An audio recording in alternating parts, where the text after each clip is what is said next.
Alors, frères et sœurs, cet évangile est toujours, chaque fois que je le croise, il est toujours à la fois rassurant mais redoutable. Et on va mettre le doigt dessus. Le contexte, une femme qui est prise en flagrant délit d'adultère. Petit équivoque dans le texte. Normalement, on ne fait pas l'adultère tout seul. En passant. Donc, ouais, c'est parce que on confesse les enfants qui se préparent à la communion. C'est une histoire de prêtre. Je ne suis pas en train de parler d'un enfant, mais il y a un petit gars de 8 ans qui vient se confesser. Mon père, j'ai commis l'adultère. Hein? Il dit, explique-moi, qu'est-ce que tu as fait? Ah, je n'ai pas respecté les adultes. Heureusement pour nous, là, que... comme toi. Alors, l'adultère, vous savez que dans le livre des Nombres, ceux qui ont fait le cours avec nous, on avait vu ce moment terrible, on appelle ça l'ordalie, sur l'adultère, sur la femme qui a un problème, en tout cas. Alors, ça semble souvent accuser que la femme. Alors, prise en flagrant délit d'adultère, amenée à Jésus. Et là, grande rencontre. Rencontre à la fois dramatique mais questionnante. Alors, elle est dramatique parce que cette femme est au bord de la mort. Quelqu'un, un philosophe allemand dont j'oublie le nom, a décrit ce moment comme étant celui de notre humanité. Nous sommes au bord du précipice et on nous pousse. Il y a quelqu'un qui est prêt à nous pousser vers la mort. Pour toutes sortes de raisons, nous pouvons tomber pour aller au fond du précipice. Alors, mais heureusement, Jésus est là. Nous allons voir quelques petits détails. D'abord, Jésus s'assoit. Il aurait pu rester debout. Il s'assoit et il se met à écrire sur le sol. C'est la seule fois où Jésus a écrit et on ne sait pas. Donc, je reviens dessus. Pourquoi Jésus s'assoit? Il se met au même niveau. Parce que sinon alors, il y a un livre de psychologie qui a été écrit dessus. C'est le fait de regarder l'autre de haut et de le menacer. Et donc, il aurait un regard accusateur qui juge. Et il se met assis au même niveau. Puisque cette femme, surprise en flagrant délit d'adultère, on n'arrive pas et puis on la place debout. Elle est jetée par terre comme une humanité sur laquelle on marche et sur laquelle on n'a plus de respect. Jésus se baisse au niveau de cette femme. Tout comme il se baisse au niveau de notre faiblesse. Alors, et puis là, il y a une conversation, un moment de tension avec les accusateurs. Et puis Jésus écrit sur le doigt. Alors je vais insister plus sur ça. Il est sur le sol, avec son doigt. Donc, beaucoup de pères de l'Église se sont questionnés. Mais qu'est-ce que Jésus a écrit là? Qu'est-ce qu'il a écrit? Il y a 2 moments dans la Bible où Jésus écrit. Où Dieu écrit. On parle du doigt de Dieu. Le doigt de Dieu qui, d'abord pour Moïse, lorsque il a donné la loi, les tables de la loi. Et on dit dans la Bible qu'il les a écrites avec son doigt. Alors si vous avez vu le film, comment ça s'appelle encore là Les 10 commandements. Les 10 commandements, c'est très impressionnant. Le feu qui sort, qui écrit. Et puis, donc, de la pierre sortent les tables de la loi. Donc, le doigt de Dieu écrit sur nos cœurs de pierre. Le doigt de Dieu écrit sa loi sur nos cœurs de pierre, capable d'écrire, de graver dans nos cœurs endurcis sa parole. Mais là, ce n'est plus sur la pierre, c'est sur la poussière. Le sable et la poussière. Vous vous souvenez qu'on a reçu les cendres. Et quand on nous a mis les cendres, qu'est-ce qu'on a dit? Souviens-toi que tu es poussière et que tu retourneras à la poussière.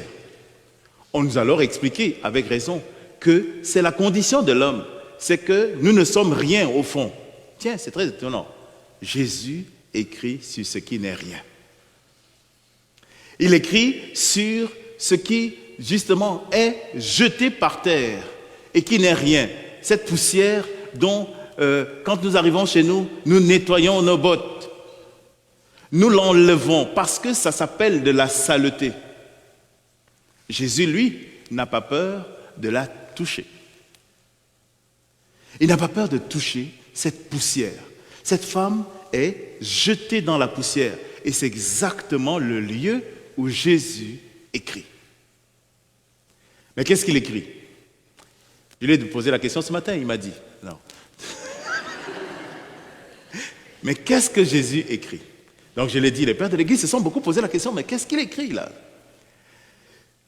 Alors, puisque tout le monde a le regard sur cette poussière, puisque Jésus est dessus, alors peut-être qu'il écrit différemment, ou plutôt il écrit quelque chose, mais chacun le comprend différemment. J'ai lu un magnifique commentaire, le père Francesco Follo. Il dit ceci: Jésus écrit sur cette poussière qui est la nôtre, il écrit miséricorde. Je te pardonne. Vous vous souvenez que le doigt, les autres sont en train de pointer du doigt. Il dit, cette femme est adultère, tu es là. Même le bébé est d'accord, vous voyez. Donc, on est en train de l'accuser. Les autres doigts sont accusateurs. Le doigt de Jésus est miséricorde. Vous voyez. Mais, puisque Jésus, il est assis comme ça, les autres sont assis de même. Donc, tout le monde voit la poussière. D'accord? Donc, vous savez ces mots où, quand tu les lis d'un endroit ou de l'autre, ça ne dit plus la même chose. Donc, placés de leur côté, c'est Jésus écrit leur péché. Eux se sentent accusés. Parce que leur cœur est dur. Vous vous souvenez de la pierre? On a écrit, Dieu avait écrit dans un cœur de pierre. Et leur cœur n'a jamais changé. Leur cœur est toujours aussi dur. Et quand ils lisent accusation. Ils ne lisent pas miséricorde. Mais la femme jetée toujours dans cette poussière, c'est elle qui mange la poussière. Et elle avale la miséricorde. Donc, c'est le même doigt de Dieu, mais qui écrit différemment selon l'attitude de ton cœur. Alors, voyez, Jésus écrit dans notre poussière. Les autres se sentent accusés. Parce qu'ils rentrent en eux-mêmes, ils disent, oulala, on dit qu'ils commencèrent par les plus vieux. Ils ont beaucoup de choses à se reprocher. Beaucoup de choses. Et donc, du coup, ils s'en vont. Ils se sentent accusés. La femme, finalement, se sent aimée. Au fond, elle finit par se dire, mais c'est ça que je voulais. C'est ça que je cherchais. Je cherchais la vie. Je l'ai rencontrée dans ma poussière. Un peu comme on a envie de dire, c'est à l'intérieur de mon combat et de ma difficulté que je rencontre la vie, puisque le doigt de Dieu y a marqué miséricorde. Alors, mais quand ils partent, qu'est-ce qui se passe? On dit qu'ils avaient des pierres. Je vous propose de ne jamais voir une lapidation. C'est dramatique. D'accord? C'est dramatique. Ça se passe encore dans quelques pays, là, en Afghanistan et tout. Vous voulez que je vous décrive? Non. C'est juste dramatique. Donc, c'est un acte de mort, une mise à mort, qui porte le drame de la haine de celui qui prend la pierre. C'est pas un petit caillou, là. Il prend la pierre pour la jeter, pour tuer. Ils ont la pierre en main. Donc, Jésus dit, parce qu'ils se sentent finalement accusés, ils comprennent que s'ils lancent cette pierre, ils la lancent sur eux-mêmes. Donc, et ils lâchent la pierre, Normalement, ils auraient dû se mettre aux pieds de Jésus, dans la même poussière, en disant « Seigneur, pardonne-moi ». Mais ils repartent chez eux. Leur cœur n'a pas bougé. Alors, nous, on se place comme ça. Peut-être qu'on se place trop vite du bon côté. Mais, frères et sœurs, nous tous, nous avons une pierre. Nous la tenons en main. Et peut-être que nous sommes prêts à lancer la pierre. Alors, quand j'ai lu ce matin, comme d'habitude, je n'arrivais pas à dormir à 4 heures du matin, j'ouvre mon téléphone, mon frère m'avait envoyé son commentaire. Mon frère pose il fait comme toujours, il est universitaire, il ouvre la question. Il dit, nous avons en face une question sexuelle. Nous gérons ça par mode de scandale au fond comme nous pouvons. Bon, vous savez que si vous voulez tuer quelqu'un, dites juste qu'il a un problème sexuel. Ça y est, c'est bon, on règle ça. Non. Mais on gère ça comme on peut. Mais changeons de péché. Si c'est un criminel, si c'est un abuseur, si c'est un pédophile, on continue la liste. Est-ce que tu jetterais la pierre par terre? Ou est-ce que tu vas lui lancer la pierre? Oh. J'aime ça, nous challenger. Oh. Hein. Ou si c'est quelqu'un que tu n'aimes pas. Alors, tu connais le nom de la personne que tu n'aimes pas. Il est là. Tu vas prier pour elle. Bon, mais moi, en pensant à ça, je me suis dit, est-ce que je lâcherai ma pierre?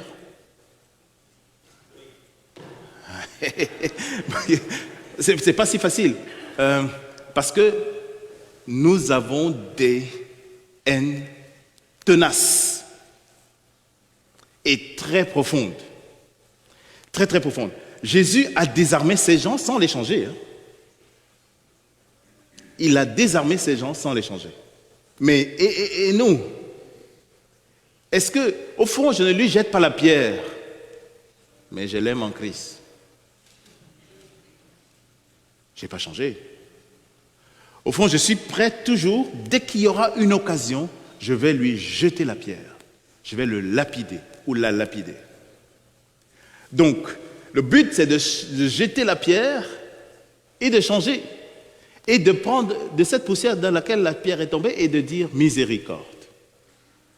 Miséricorde.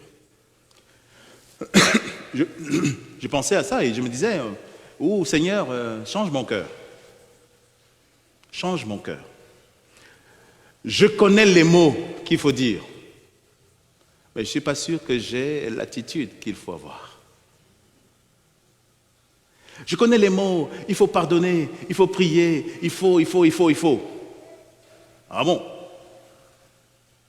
Mais quand je suis réellement face à la misère de celui qui m'a fait du mal, parce que je me posais la question, mais pourquoi cette femme défie-t-elle tant ces gens?